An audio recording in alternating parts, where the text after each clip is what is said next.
नमस्कार प्यारे दोस्तों, मैं इनकलाब भारती आपके अपने YouTube चैनल करियर गुरु क्लासेस पर आप सबका हार्दिक स्वागत करता हूं और आशा करता हूं कि आप सभी ठीक होंगे। दोस्तों, जैसा कि आप सभी को पता है, आज 23 अगस्त को Uttar Pradesh constable re exam first meeting में हुआ था आप लोगों का। और आज जो हम ये वीडियो आप लोगों के लिए लेकर के आए हैं, ये फर्स्ट मीटिंग के जो पेपर एनालिसिस है उसको लेकर के आज ये वीडियो बना रहे हैं दोस्तों।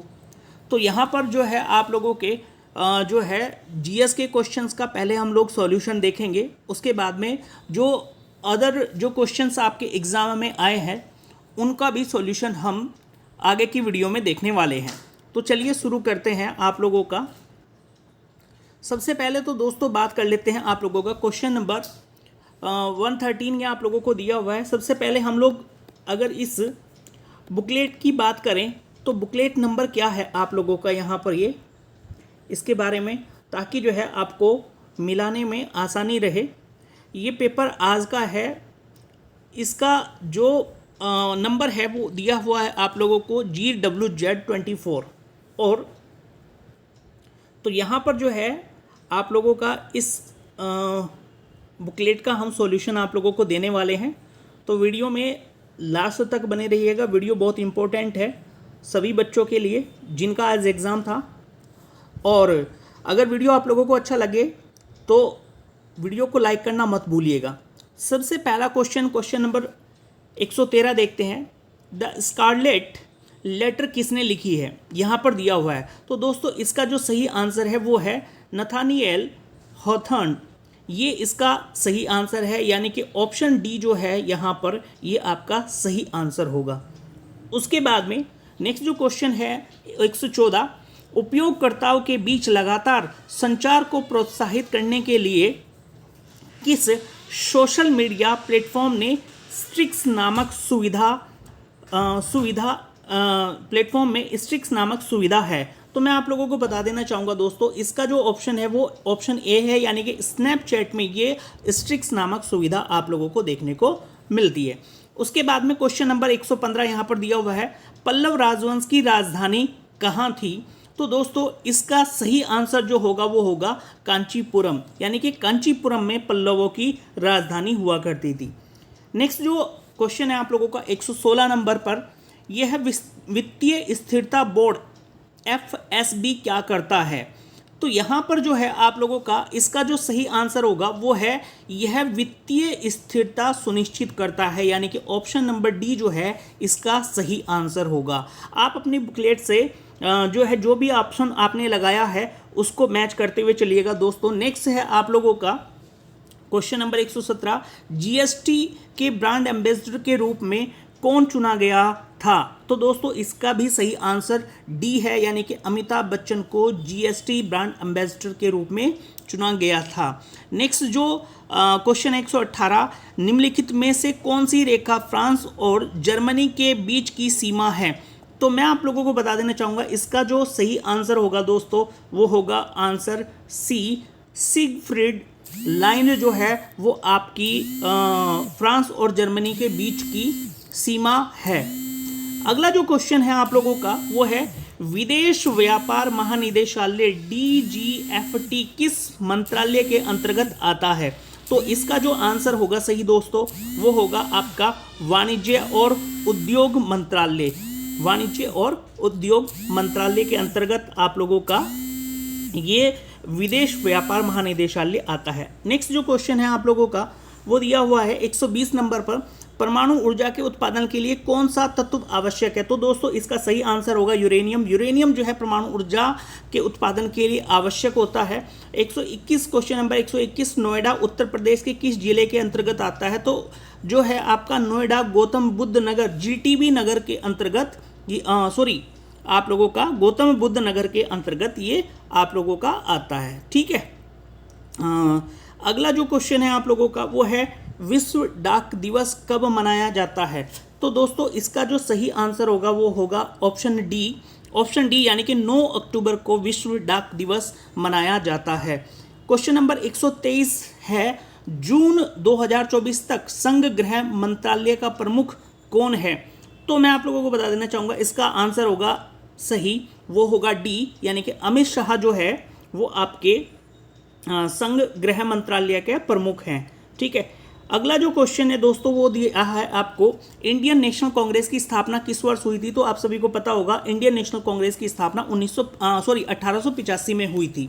ठीक है, भारत का पहला हवाई अड्डा कहाँ पर स्थित है? तो भारत का पहला हवाई अड्डा जो है वो बॉम्बे महाराष्ट्र यानी कि मुंबई में स्थित है। नेक्स्ट जो क्वेश्चन है दोस्तों वो है आप लोगों का, भारत में 126 क्वेश्चन नंबर 126, भारत में व्यवसायों के लिए सेवाओं हेतु जीएसटी पंजीकरण के लिए थ्रेशोल्ड लिमिट जो है सीमा क्या है? तो यहाँ पर ऑप्शन ए यानी कि 20 लाख रुपए जो है वो थ्रेशोल्ड सीमा निर्धारित की गई है आपके जीएसटी परिषद के द्वारा। अगला जो क्वेश्चन है आप लोगों का क्वेश्चन नंबर 127 है दोस्तों, इसमें दिया गया है खालिस्तान में दुर्भावनापूर्ण फाइलों वाली छवियों का उपयोग हैकर को आपके खाते की जानकारी चुराने या आपके कंप्यूटर को संक्रमित करने में मदद करने के लिए किया जाता है। तो इसका जो सही आंसर होगा वो क्या होगा दोस्तों? वो होगा कैटफिशिंग यानी कि option B Croatia. Question number 128, Croatia गणराज्य की राजधानी क्या है? तो इसका सही आंसर है जाग्रेब। जाग्रेब जो है वो क्रोएशिया गणराज्य की राजधानी है। नेक्स्ट जो क्वेश्चन है दोस्तों आप लोगों का क्वेश्चन नंबर 129 है, आतंकवाद से लड़ने में सूचना साझा करना किन तरीकों से महत्वपूर्ण हो जाता है?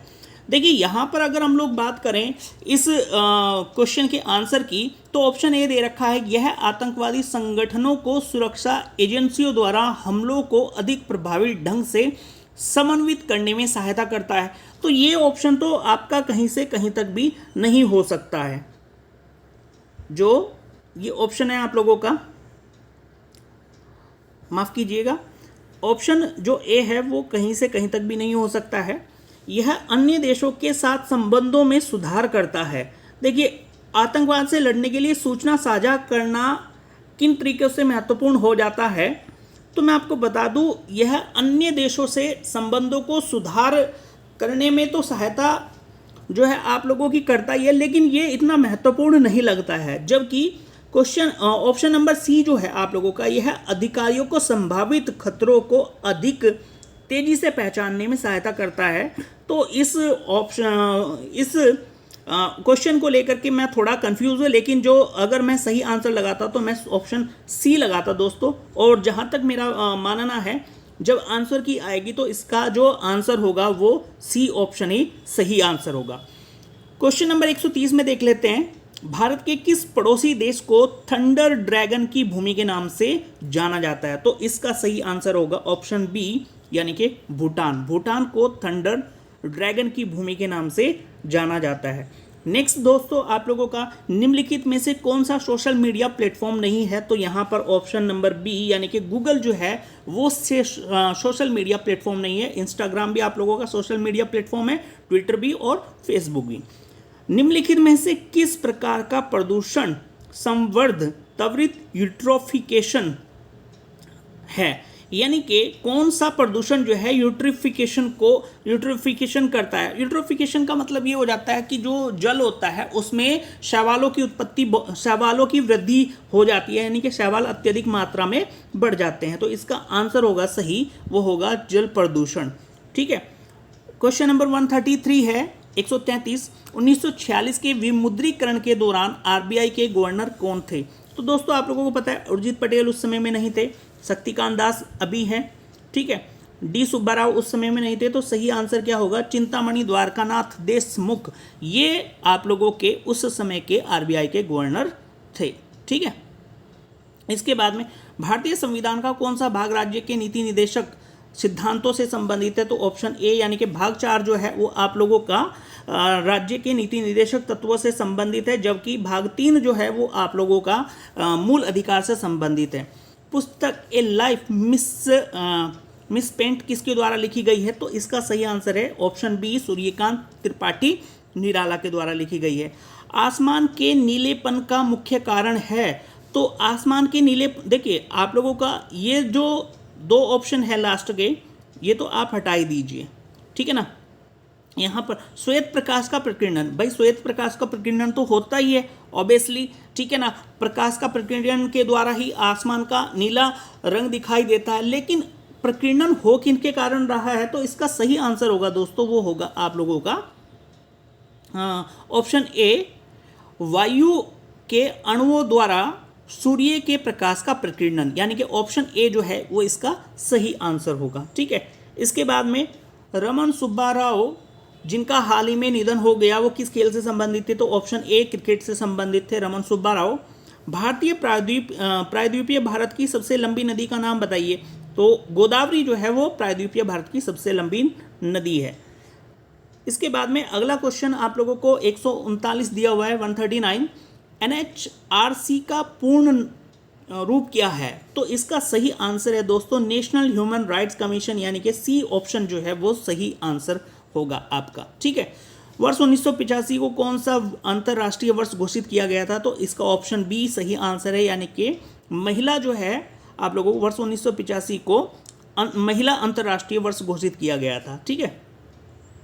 नेक्स्ट जो है आप लोगों का खालिस्तान अनुसंधान विधियां उत्तरदाताओं की प्रतिक्रियाओं के आधार पर उनसे गहन और आगे की जांच और पूछताछ करने में सहायता करती है, तो मिश्रित, गुणात्मक, एक्शन, मात्रात्मक, तो सही आंसर होगा इसका गुणात्मक, यानी कि गुणात्मक अनुसंधान विधियां उत्तरदाताओं की प्रतिक्रियाओं के आधार पर उनसे गहन और आगे की जांच और पूछताछ करने में सहायता करती है। नेक्स्ट है BRI का पूर्ण रूप क्या है, तो ऑप्शन ए इसका सही आंसर है बेल्ट एंड रोड इनिशिएटिव, यानी कि ये जो है एक इनिशिएट है, एक पहल है जो कि आपके चीन के द्वारा शुरू की गई है, ठीक है।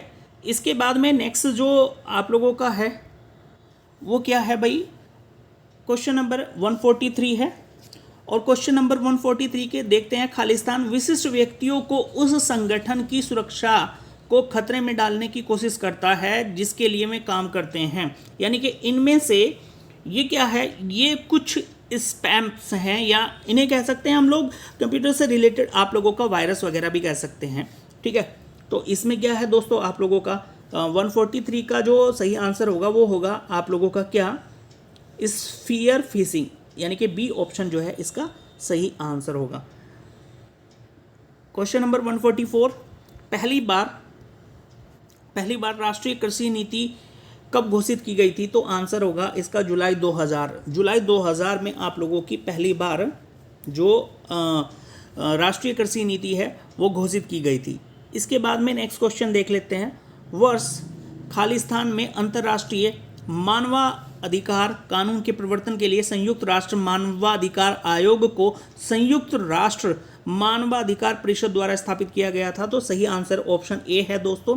2006 में आप लोगों का संयुक्त राष्ट्र मानवाधिकार आयोग का गठन संयुक्त राष्ट्र मानवाधिकार परिषद के द्वारा किया गया था।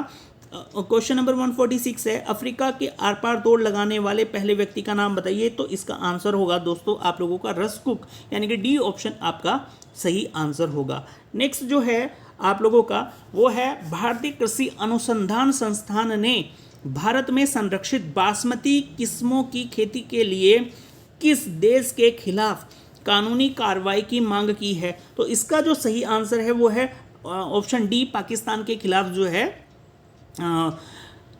भारत ने बासमती किस्मों की खेती की सुरक्षा के लिए कानूनी कार्रवाई की मांग की है। नेक्स्ट जो क्वेश्चन है आप लोगों का 148 है, कौन सा भारतीय राज्य अपनी अनूठी वारली चित्रकला के लिए जाना जाता है, तो इसका सही आंसर होगा महाराष्ट्र, यानी कि महाराष्ट्र में वारली या वर्ली चित्रकला, महाराष्ट्र जो है वर्ली चित्रकला के लिए प्रसिद्ध है। क्वेश्चन नंबर 149, चिकनकारी एक पारंपरिक कढ़ाई शैली है जिसकी उत्पत्ति उत्तर प्रदेश के किस शहर में हुई थी, तो सही आंसर इसका क्या होगा दोस्तों, वो होगा ऑप्शन ए, यानी कि लखनऊ। लखनऊ में चिकनकारी कढ़ाई शैली की उत्पत्ति हुई थी। नेक्स्ट क्वेश्चन नंबर 150 है दोस्तों, महासागरीय अम्लीकरण का प्राथमिक कारण क्या है। महासागरीय अम्लीकरण का, देखिए अम्लीकरण का, महासागरीय अम्लीकरण का जो प्राथमिक कारण है वो है समुद्री जल द्वारा CO2 का अवशोषण, ठीक है ना। इसमें ये आप लोगों का तेल रिसाव नहीं है दोस्तों, ठीक है ना। तेल रिसाव, समुद्री जल के तापमान में वृद्धि, ये भी नहीं है। और अत्यधिक मछली पकड़ना, ये तो कहीं से कहीं तक भी नहीं है। तो मेनली अम्लीकरण का जो मेन कारण है वो आप लोगों का जो है वो है समुद्री जल द्वारा CO2 का अवशोषण किया जाना।